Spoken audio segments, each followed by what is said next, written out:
父亲，我们为什么要讲故事？因为在讲述中，我们才会端详时间的馈赠啊。石林的那边是什么？没人知道。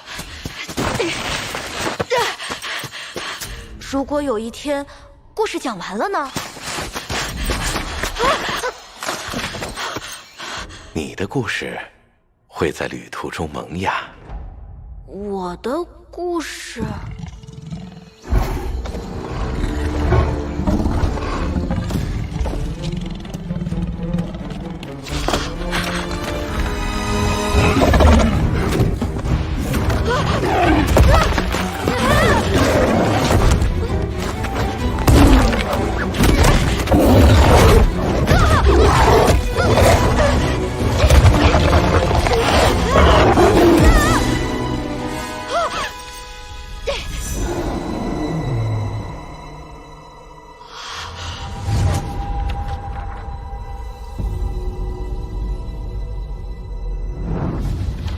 鸣沙的人们相信，故事是有力量的。每当故事被讲述，黑夜中就会出现萤火，那是点亮希望的光芒，指引着我们前行的方向。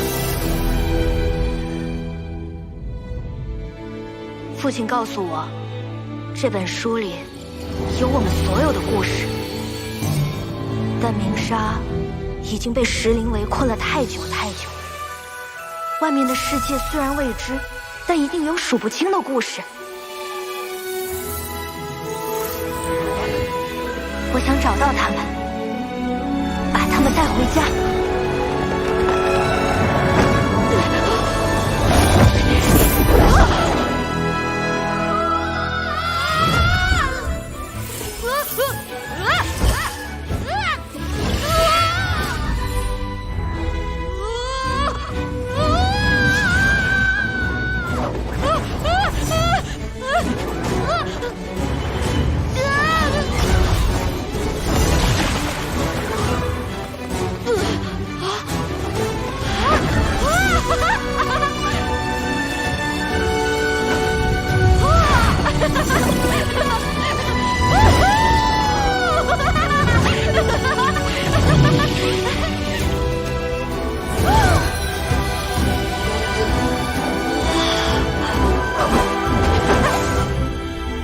可是，也许我会遇到很多困难。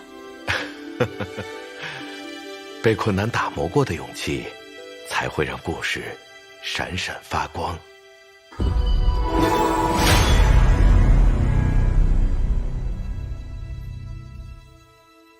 好深的老痕，这幅壁画怕是一时间难以修复了。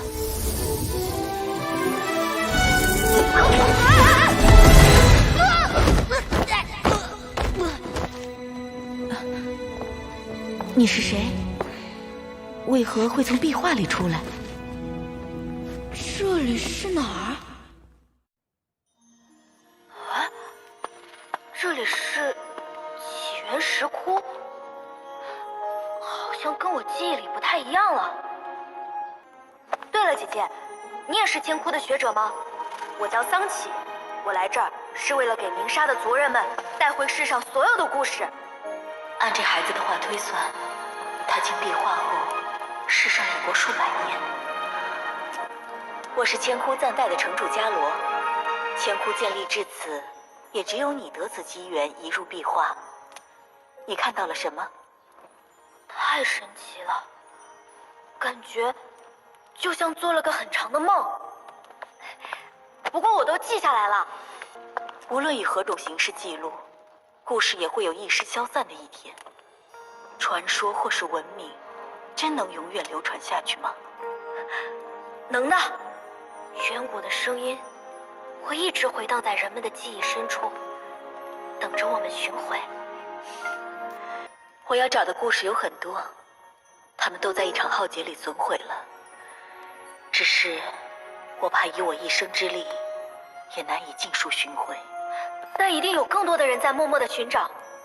你告诉我，我告诉他，故事就是这样不断的讲下去的。看，这儿还有鸣沙的祖书。我只在十分古老的书籍里见过鸣沙这个名字。方才我就想问，鸣沙究竟位于何处？为何连千窟都没有详述记载？那是一个被许多巨石环绕的地方。相传我们祖上非常厌恶战争，便决定避世而居，世世代代再不出石林。石林迷阵，地势凶险，有去无回，你们如何得以进入？又是石林，你在千窟一直巡查石林迷阵的线索，到底为何？石林迷阵便是金庭数代先王所寻的神迹。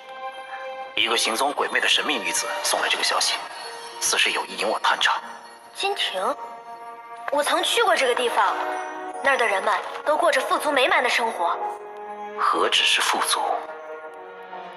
金庭一度为云中带去了再难得见的盛世。啊，找到了！在最早的传说里，沙中沉睡千年的神明，其陨落时的怨怒，使云中战乱无休。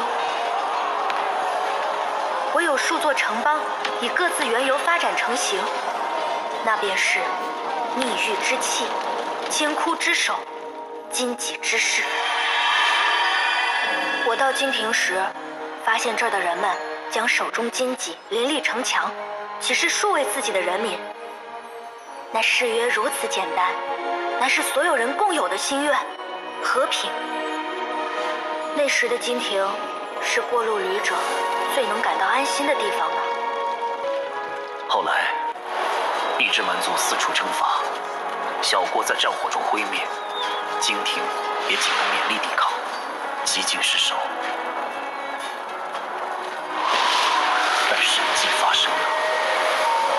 据说那一天，云中弥漫着遮天的沙石，敌手及其精锐部队则被沙暴吞噬。而正是借着这股神迹之力，金庭得以联合数国终结战乱，统一了大漠，让繁荣之光照耀了整个云中。只是兴衰有序，世事无常。不过数百年，金庭也陨落在战火之中。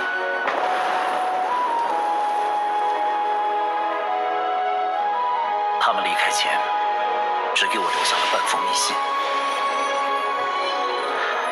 我如今才得知，先王们已经寻访到了神迹之力的线索，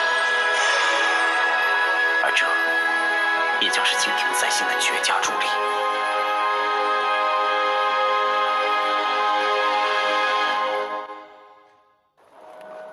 如此说来，金庭王室留下的最后线索，只有到神秘古国鸣沙去，才能一探究竟了。鸣沙、金庭、千窟，这一切似乎太过巧合。小鬼，你打算回去吗？鸣沙是我的家乡，我答应过大家要把故事带回去。千窟的壁画素有一日百年之说，要是回去以后认识的人都没了，可别哭鼻子。自己一个人也没什么不好。无论走了多远，总是要找回自己的家的。父亲说，鸣沙人最后都会变成祖书上的萤火虫，他们不会离开，所以我要回去，把故事带给他们。既然如此，那就出发吧。我总感觉千窟的命运早就交织其中，甚至事关某种之乱的真相。诸方因果已罗列成棋，不妨坦然对弈。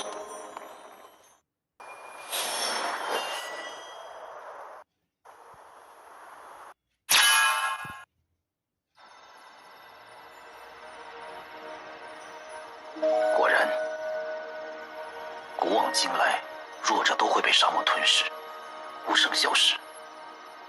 只是可惜，你可能连仇人都找不到了。阿奇，你们有没有听到什么声音？看，是萤火虫，直在这里啊。阿奇，大家，我回来了，带回了很多故事。但我今天想讲一个关于鸣沙自己的故事。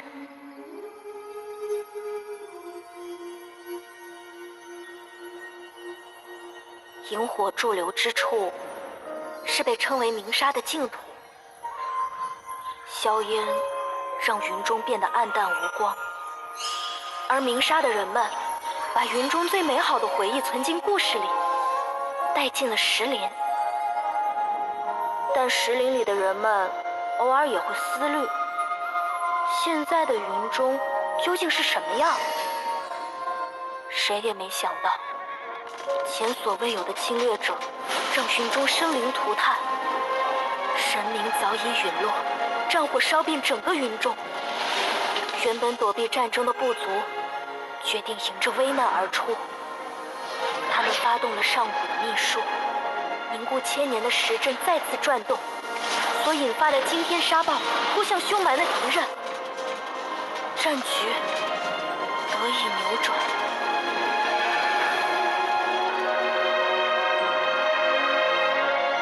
人们传颂着神迹，只是没人知道，鸣沙也被移动的法阵摧毁，他们自己的故事反而破碎得无从拼凑。